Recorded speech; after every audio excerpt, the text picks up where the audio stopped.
Bem, já compreendemos o que é a psicoterapia fenomenológico-existencial e qual a tarefa do psicoterapeuta de acordo com essa abordagem. A partir de agora, vamos para o ponto 3, que é o método de atendimento. Como atender esse cliente? Como acolher esse cliente? Primeira coisa, por meio da escuta. Vamos convidar o nosso cliente a contar a sua história, contar a sua queixa, contar o seu problema, relatar o sintoma, o sofrimento. Por meio da fala, o cliente vai trazer esse si mesmo que nós vamos acompanhando. O psicoterapeuta vai acompanhando a expressão desse cliente a respeito de si mesmo e da sua história. Né? Então, nós buscamos na fala do cliente os modos de expressão e explicitação.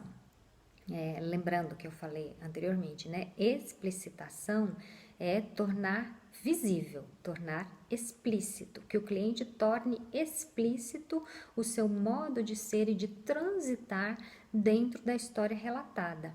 E a partir desse relato nós já vamos entendendo se esse modo de ser é um modo mais livre, em que o cliente já tem alguma abertura e nós vamos, por meio da psicoterapia, tentar ampliar essa abertura, ou se o cliente tem um modo muito rígido de ser, muito sem liberdade, e a partir daí nós vamos tentar intervir sobre essa possibilidade de liberdade. Tudo isso por meio da fala, da conversa psicoterapêutica.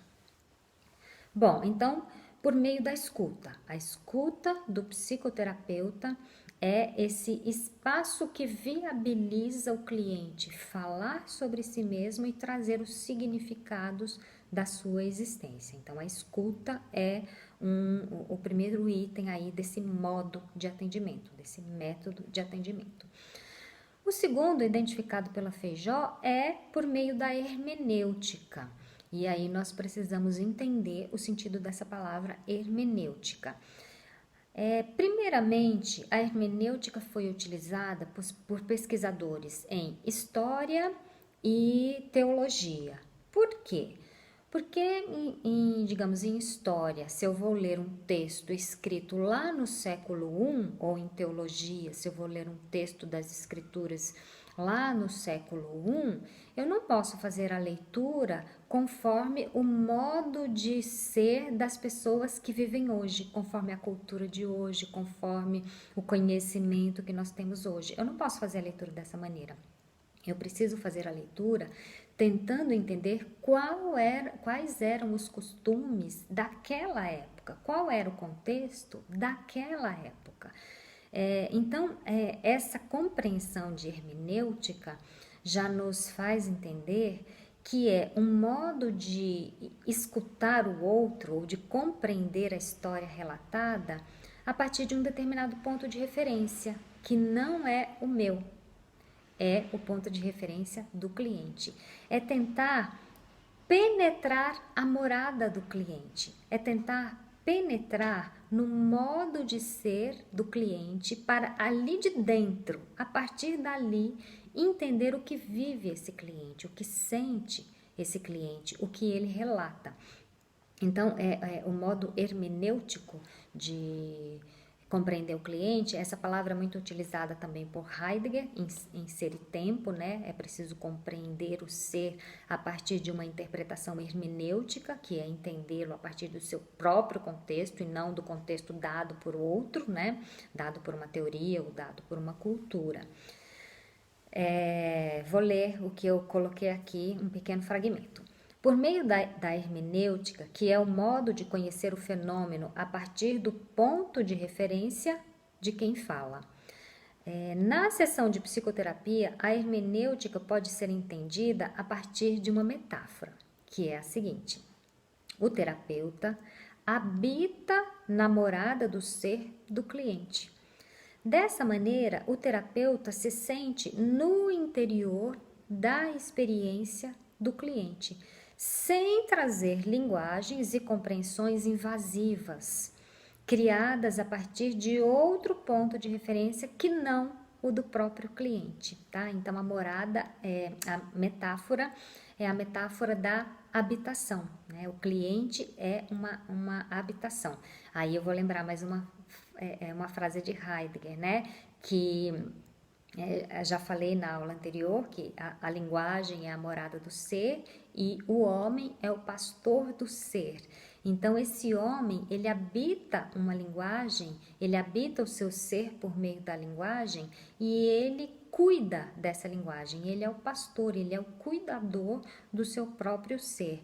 Então, o psicoterapeuta, ele precisa entrar nessa linguagem, ele precisa entrar, se aproximar do ser do cliente e ali de dentro do ser do cliente, ele vai ter as suas compreensões.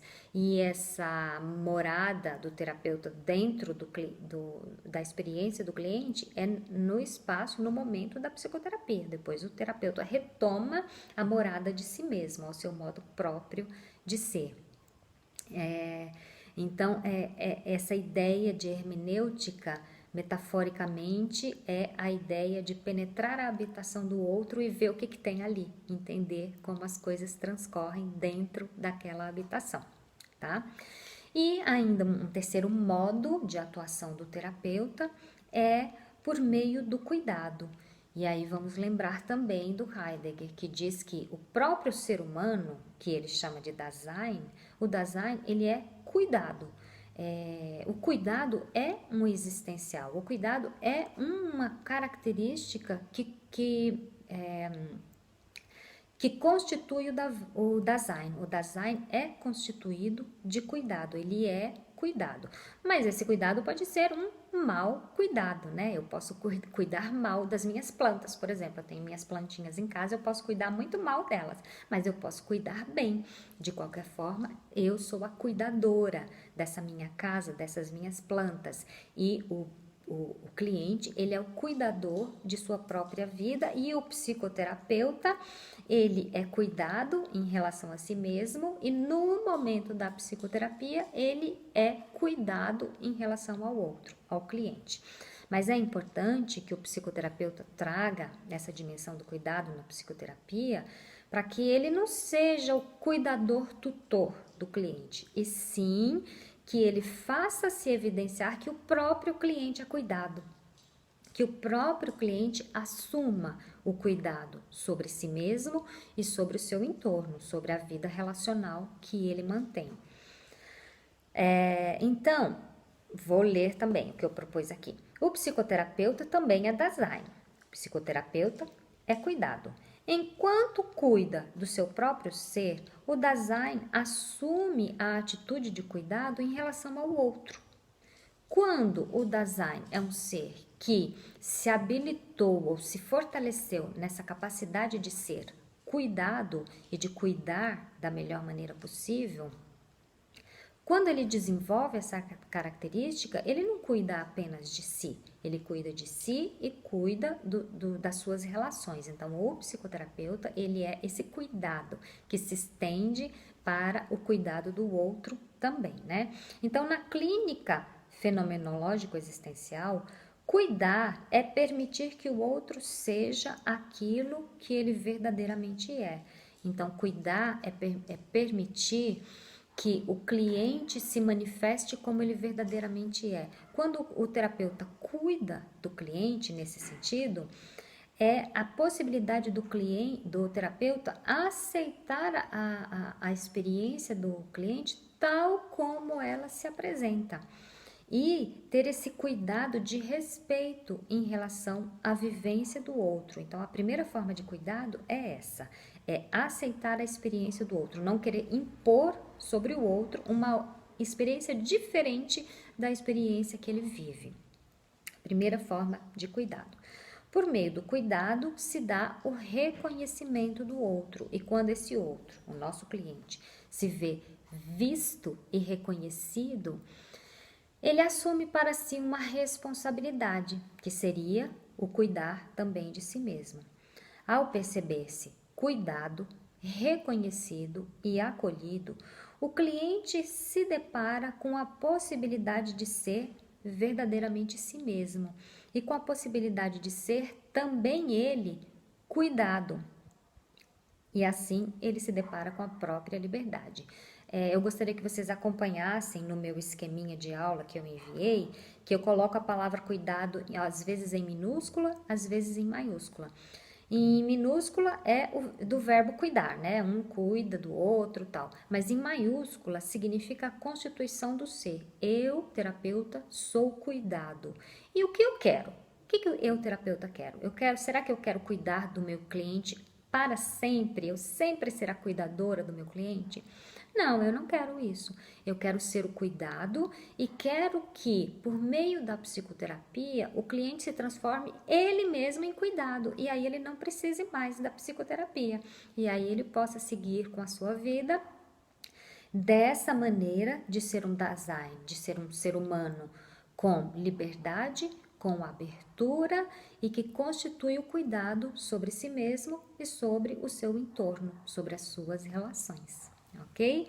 Então, esta foi a proposta da psicoterapia fenomenológico-existencial e nas aulas seguintes nós vamos desenvolver como seria a fala do cliente, como compreender essa fala do cliente e como seria a fala do psicoterapeuta, como desenvolver uma fala que seja verdadeiramente cuidado, ok? Até mais.